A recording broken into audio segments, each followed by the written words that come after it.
পাকিস্তানের বিরুদ্ধে প্রত্যাঘাতে সেনাবাহিনীকে পূর্ণ স্বাধীনতা, প্রত্যাঘাতে সেনাবাহিনীকে পূর্ণ স্বাধীনতা দিলেন প্রধানমন্ত্রী নরেন্দ্র মোদী। কখন, কোথায়, কিভাবে প্রত্যাঘাত ঠিক করবে সেনাবাহিনী? সন্ত্রাসবাদকে কড়া জবাব দিতে হবে, এটাই আমাদের সংকল্প। সেনাবাহিনীকে পূর্ণ স্বাধীনতা প্রধানমন্ত্রীর। কথা বলবো, আমাদের সঙ্গে নিউজ রুম থেকে রয়েছেন আমাদের প্রতিনিধি অতনু হালদার। অতনু, সেনাবাহিনীকে কি বললেন প্রধানমন্ত্রী নরেন্দ্র মোদী উচ্চ পর্যায়ের বৈঠকে? দেখো, আজকে উচ্চ পর্যায়ের বৈঠক। নরেন্দ্র মোদী প্রধানমন্ত্রী তিনি নিজে ছিলেন, তার সঙ্গে প্রতিরক্ষা মন্ত্রী রাজনাথ সিং। ভারতবর্ষের জল, স্থল এবং সেনার এই সেনার যে জল, স্থল এবং বায়ু, এই যে সেনার তিন বাহিনী, তার যে তিন প্রধান তারা ছিলেন, এবং একই সঙ্গে CDS chief of defence staff Anil Chauhan ছিলেন, এবং একই সঙ্গে national security adviser Ajit Doval ছিলেন। একদম হাই প্রোফাইল মিটিং।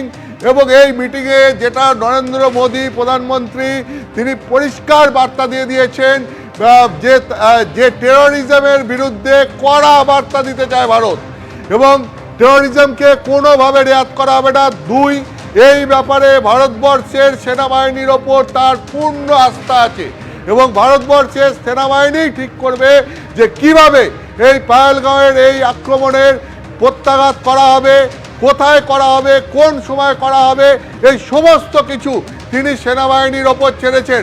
এর পূর্ণ স্বাধীনতা তিনি সেনাবাহিনীকে দিয়েছেন। আজকের এই বৈঠকের পর অত্যন্ত গুরুত্বপূর্ণ এই বৈঠক। এই গভর্নমেন্ট অফ ইন্ডিয়া বিভিন্ন সূত্র মারফত যেটা জানা যাচ্ছে, এই বৈঠকে ভারতবর্ষের প্রধানমন্ত্রী নরেন্দ্র মোদী তিনি পরিষ্কার বার্তা দিয়ে দিয়েছেন সেনাবাহিনীকে যে টেরোরিজমের বিরুদ্ধে কড়া অবস্থান নিতে চায় ভারত, কড়া বার্তা দিতে চায়, এবং তার জন্য তার পূর্ণ আস্থা রয়েছে ভারতীয় সেনাবাহিনীর প্রতি। এবং কোথায় কিভাবে প্রত্যাঘাত করা হবে, কখন প্রত্যাঘাত করা হবে, তার স্বাধীনতা ভারতীয় সেনাবাহিনী নেবে। তার জন্য ভারতীয় সেনাবাহিনীকে পূর্ণ স্বাধীনতা দেওয়া হয়েছে। এই বৈঠকে প্রধানমন্ত্রী নরেন্দ্র মোদী ছাড়াও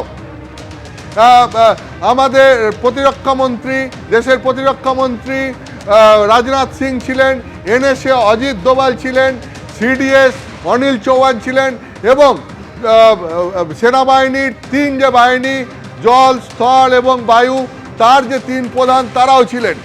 এখন এই বৈঠকের পর প্রধানমন্ত্রী তার বার্তা পরিষ্কার করে দিয়েছেন। এই প্রসঙ্গে আমি তোমাকে একটা জিনিস বলতে চাই। এই বৈঠক দেখে যেটা মনে পড়ে যাচ্ছে সেটা হচ্ছে 2016 সালের সেপ্টেম্বরের একটি বৈঠকের অনেকজন মানুষ এই দিনকার সঙ্গে সেদিনও ছিলেন। সেদিনকেও এই এনএসএ অজিত দোভাল ছিলেন, সেদিনকেও বৈঠকের নেতৃত্ব দিয়েছিলেন প্রধানমন্ত্রী নরেন্দ্র মোদী। এবং সেদিন নরেন্দ্র মোদী এনএসএর সঙ্গে আরও যারা ছিলেন তাদের মধ্যে একজন বাঙালি অফিসারও ছিলেন। তিনি সেই সময় ভারতীয় বায়ুসেনার প্রধান অরূপ রাহা, যিনি এখন অবসর নিয়েছেন, তিনি সেই দিনের বৈঠকে ছিলেন। এটা 2016 সালের সেপ্টেম্বরে হয়েছিল। সেই বৈঠকের সঙ্গে আজকের বৈঠকের অনেক মিল দেখতে পাচ্ছি। সেই দিনের বৈঠকটা কেন ছিল? 2016 সালের 18ই সেপ্টেম্বর উড়িতে, তোমার মনে আছে, সেনা ছাউনিতে ঠিক একইভাবে আক্রমণ হয়েছিল, যাতে 19 জন সেনাবাহিনীর জওয়ানের প্রাণ যায়। তো 19 জন সেনাকর্মীর প্রাণ যাওয়ার পর তখনও সারা দেশ জুড়ে একটা শোকের পরিবেশ তৈরি হয়েছিল, একটা প্রত্যাঘাতের দাবি উঠেছিল। এবং সেই সময় এই বৈঠক তখন প্রধানমন্ত্রী নরেন্দ্র মোদীর নেতৃত্বে হয়েছিল, এবং সেই বৈঠকেও এই অজিত দোভাল উপস্থিত ছিলেন, তখনকার তিন বাহিনীর প্রধান উপস্থিত ছিলেন, যার মধ্যে আমি তোমায় বললাম যে এখন অবসর নিয়েছেন ভারতীয় বায়ুসেনার প্রধান বাঙালি অফিসার অরূপ রাহা সেই বৈঠকে ছিলেন।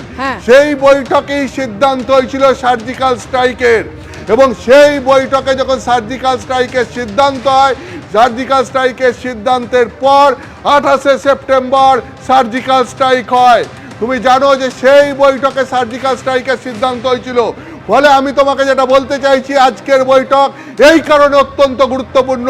2016 সালের সেপ্টেম্বর মাসে উড়িতে এই জঙ্গি আনার পর যে বৈঠক, ঠিক এই ধরনের প্রধানমন্ত্রীর নেতৃত্বে একটা বৈঠক হয়েছিল, সেই বৈঠকে সার্জিক্যাল স্ট্রাইকের সিদ্ধান্ত হয়, এবং উড়িতে এই জঙ্গি হামলার ঘটনা 10 দিনের মধ্যে পিওকেতে সার্জিক্যাল স্ট্রাইক হয়। যেই পিওকেতে সার্জিক্যাল স্ট্রাইকের সিদ্ধান্ত ঠিক 2016 সালে এইরকমই একটা বৈঠকের মাধ্যমে নেওয়া হয়েছিল। সেই কারণে আমি তোমাকে বলছি এই বৈঠক অত্যন্ত গুরুত্বপূর্ণ। এই বৈঠকে সমস্ত ডিটেলস তো জানা যাচ্ছে না, এতে এমন কিছু সিদ্ধান্ত হয়তো হয়েছে যেটা আমরা জানতে পারছি না, কিন্তু খুব অবিলম্বে ভারতীয় সেনাবাহিনীর প্রত্যাঘাতের মধ্যে দিয়ে বা কার্যকলাপের মধ্যে দিয়ে জানতে পারবো। তার কারণ এই বৈঠকে প্রধানমন্ত্রী ভারতীয় সেনাবাহিনীকে পূর্ণ স্বাধীনতা দিয়েছেন। তোমাকে আমি ছোট্ট একটা জিনিস বলে রাখি, 2016 সালের ওই বৈঠক যখন হয়েছিল, সেই বৈঠকে আলোচনায় প্রথমে উঠে এসেছিল যে ভারতবর্ষের পক্ষ থেকে এয়ার স্ট্রাইক করা যেতে পারে, কিন্তু সেখানে সেই বৈঠকে তখন উপস্থিত অন্যান্যরা বলেন যে এয়ার স্ট্রাইক করা হলে সেটা একটা পূর্ণ মাত্রায় যুদ্ধের আকার নিতে পারে, ফলে এয়ার স্ট্রাইক নয়। এবং সেই বৈঠকেই সিদ্ধান্ত হয় যে সার্জিক্যাল স্ট্রাইক করা হবে। পিওকেতে জঙ্গি ঘাঁটিতে, পাক মদতপুষ্ট জঙ্গি ঘাঁটিগুলোতে সার্জিক্যাল স্ট্রাইক করা হবে এবং সেই মতো সার্জিক্যাল স্ট্রাইক হয়। একদম অতনু, তুমি আমাদের সঙ্গে থাকো। এই মুহূর্তে আরো খবর এসে পৌঁছচ্ছে, প্রধানমন্ত্রী নরেন্দ্র মোদীর বাসভবনে গিয়ে পৌঁছলেন কেন্দ্রীয় স্বরাষ্ট্রমন্ত্রী অমিত